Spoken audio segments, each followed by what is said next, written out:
30 संख्याबळ आहे.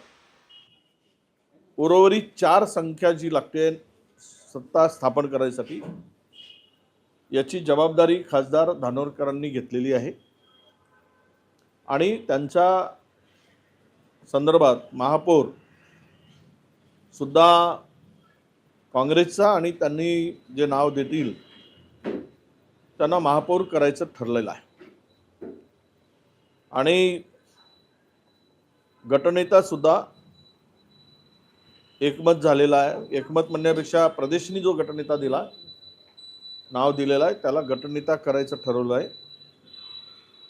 आणि स्टँडिंग कमिटी 5 वर्ष ती माझ्या बाजूला राहील असं त्या ठिकाणी ठरलं आणि जे येणारे आहेत सोबत त्यांना उपमहापौर द्यायचं आणि स्टँडिंग कमिटीमध्ये सदस्यत्व द्यायचं अशी चर्चा झाली. आता ह्याला लागणार जे काही संख्याबळ आहे ते खासदार जुळवणार आहेत आणि त्यानंतर सत्ता स्थापनेचा कार्यक्रम आल्यावर आम्ही दावा करू आणि महापौर हा काँग्रेसचा होईल यामध्ये मला वाटतं काही आता अडचण नाही. काल जो गटनेत्याचं नाव खासदार धानोरकर यांनी दिलं आडमाले यांचं ते प्रदेशाकडून आलेलं होतं की स्वतःच दिलं होतं त्याबाबत क्लॅरिटी नाही. एकमत झालेलं नव्हतं आणि ते नाव खरं म्हणजे त्यावर चर्चा सुरू होती आणि सगळे मिळून आपण गट तयार करायचं असं त्यावेळेस ठरलं होतं. परंतु धानोरकरांनी माझ्या माहितीप्रमाणे वेळ घेतली कमिशनरची आणि गटस्थापनेचा दावा केला अशी माहिती माझ्याकडे आहे. मला या पलीकडची काही माहिती नाही. हो, काय ज्या पद्धतीनं उशिरा ही सगळी घटनोंदणी झाली, कार्यालयाकरता सरकारी 6 वाजता बंद होतं, त्यानंतर झाली, तुम्हाला वाटतं यामध्ये काहीतरी वेगळं होत आहे, कोणाची मदत चुका पद्धतीनं खासदाराला होत? नाही, हे अशी चर्चा आहे पण मला त्यावर विश्वास वाटत नाही आणि कमिशनरकडे कोणाचे फोन गेलेत असे मला काही लोकांनी सांगितलं. मला त्यावर माझ्याकडे पुरावा नसल्यामुळे किंवा माहिती नसल्यामुळे मी बोलणं ते उचित होणार नाही.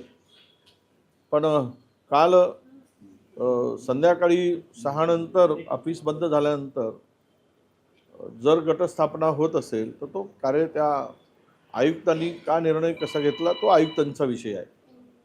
त्यामुळे त्यात वादात पडण्याची माझी मुळीच इच्छा नाही. बिजू काल काही नगरसेवक दुसऱ्या नंतर आले त्यांनी थेट आरोप केला की खासदारांचा भाजपासोबत संबंध नाही, थेट आरोप केले. आता त्यांच्याकडे काही ती माहिती असेल तर मला माहीत नाही पण माझ्याकडे अशी कुठली माहिती नाही आहे त्यामुळे मी त्या आधारावर बोलणं.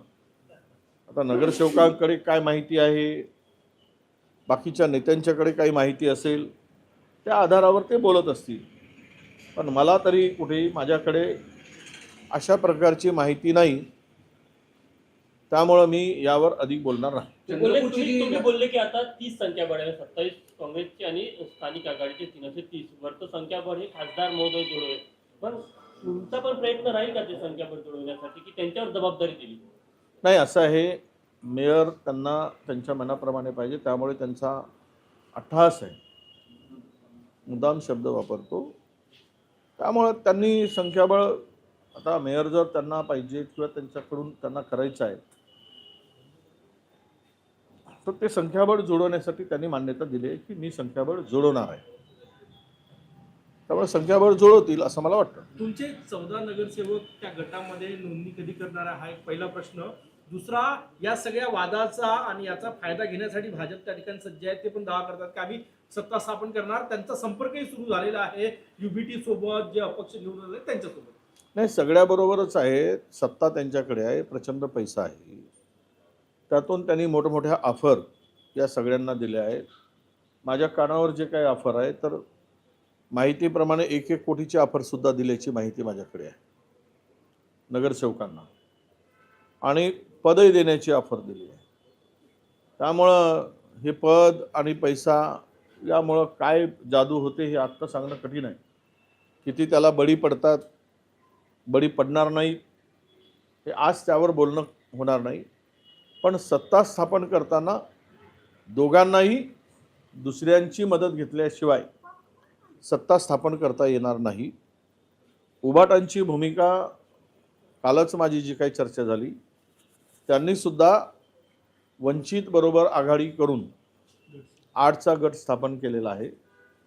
आणि हे 8चा गट स्थापन करत असताना 2 अपक्ष जे निवडून आले, जे काँग्रेसचे होते, जे 2-2, 3-3 वेळचे नगरसेवक होते, सिनियर काँग्रेस लीडर होते, त्यांची तिकीट कापल्या गेली.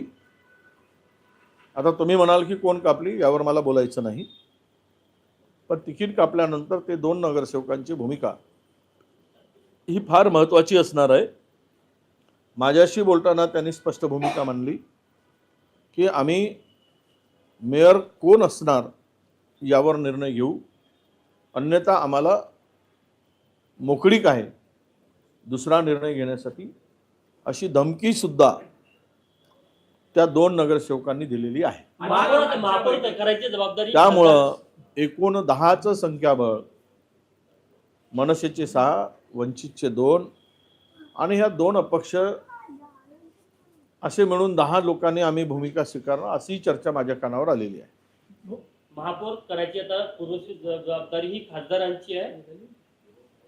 असं आहे की त्यांनी जबाबदारी स्वीकारलेली आहे आणि ते म्हणतायत की मी संख्याबळ जोडवणार आणि आमची कुठे मदत लागली तिथे आम्ही पण मदत करू. हा वाद संपला असं समजायचं का आता?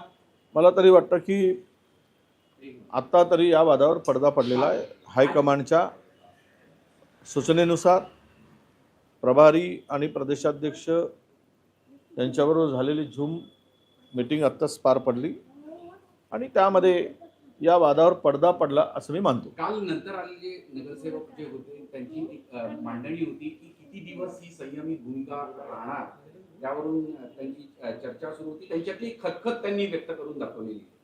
नाही, असं हे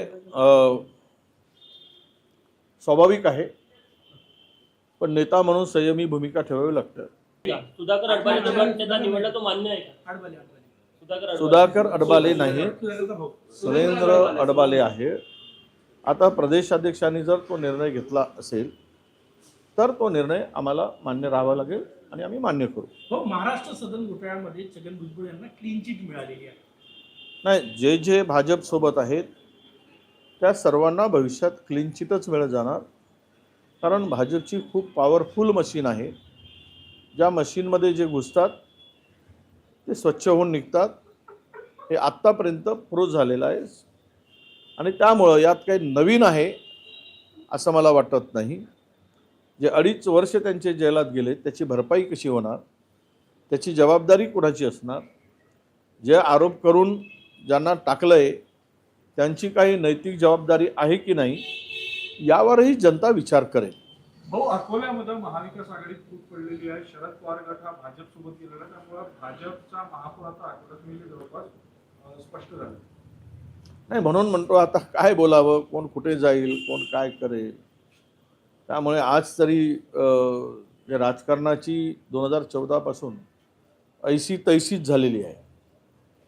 ना आयडिओलॉजीवर विचार कुठे पक्ष चालतो आहे, ना वैचारिक अधिष्ठान राहिला आहे, वैचारिक प्लॅटफॉर्म राहिला आहे.